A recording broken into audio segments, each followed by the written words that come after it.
Hello and welcome everyone. It is time to enter the kumite. Remember, this is not a sport. You don't play fight. Okay guys, we have Zhang Weili coming as a minus 190 favorite against Joanna.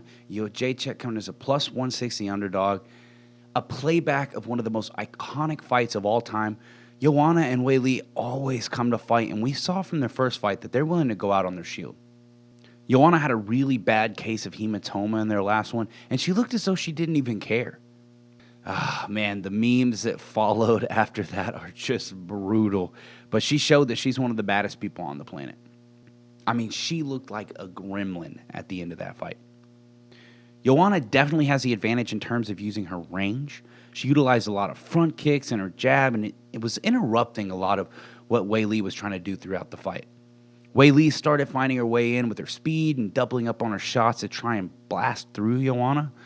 Both fighters had their success, and the fight last time came down to the final round that Weili slightly edged in favor of herself. It was still a split decision, razor thin close.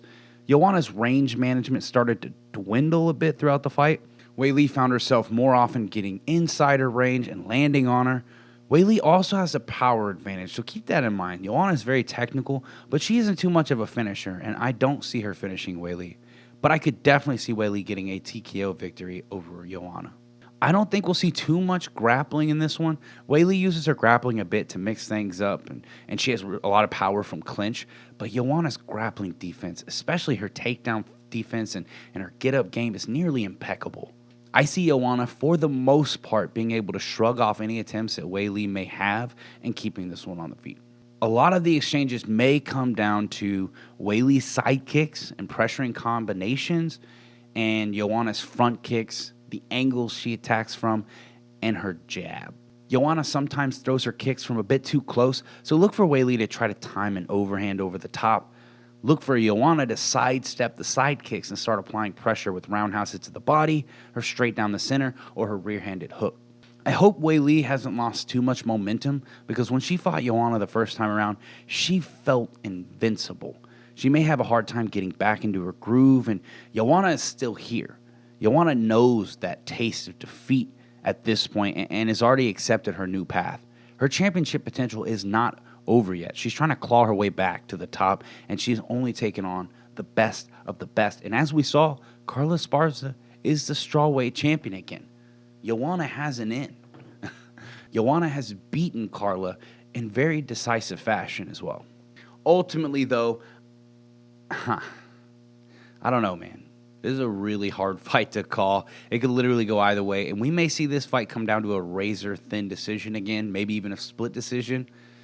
I feel like Joanna's going to get it done, though. I really do. I see her having more ways to score points at range. Weili has to fight her way in, and if Joanna is on point and she does everything right, then we may see Weili start to get frustrated and be less effective at implementing her game plan. I'm also not sure what mindset she's coming into this one after suffering 2 losses in a row to Rose Namajunas. It's a tough one, but I'm going to go with Joanna Jedrzejczyk via decision. With that, I'll go ahead and wrap things up. If you like the content we're providing, make sure to like, share, and subscribe. If you disagree with our picks, make sure to berate us down in the comments below.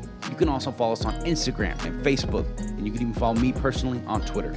Remember, this is not a sport. You don't play fight.